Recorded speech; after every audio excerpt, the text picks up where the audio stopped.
Deyir ki, yəni A və B paraleldir və C kəsəndir. 8 dənə bucaq 1 çıx 5 dənə bucaq 4. 1 və bucaq 4'ü veribdir burada. Deməli, bucaq 1 və bucaq 4 arasında nə kimi əlaqə var? Şəklə baxıram. Bucaq 1 budur, bucaq 4 budur.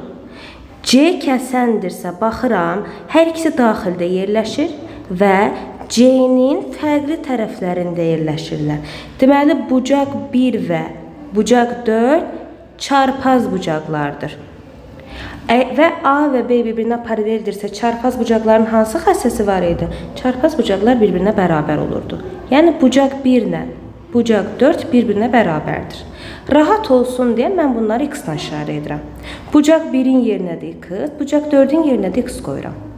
8x çıx 5x bərabərdir 333.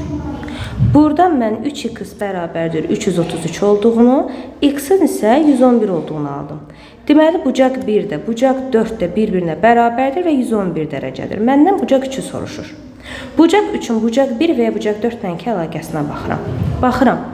Bucaq 1 və bucaq 3 daxildə yerləşir və C kəsəninin eyni tərəfində yerləşirlər. Yəni, bunlar bir tərəfli, daxili bir tərəfli bucaqlardır.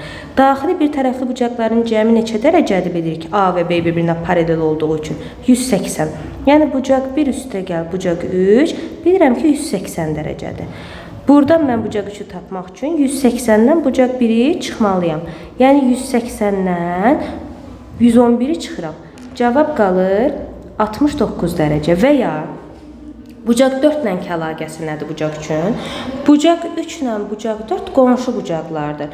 Qonşu bucaqların da cəmi 180 dərəcədir. Yəni, belə də gedə bilərik, belə də gedə bilərik. Yəni, buradan da yenə mən bucaq 3'ü tapmaq üçün 180 ilə bucaq 4'ü çıxacağım. Yəni, 180 ilə 111'i çıxacağım. Yenə də cavab 69 dərəcə edəcək.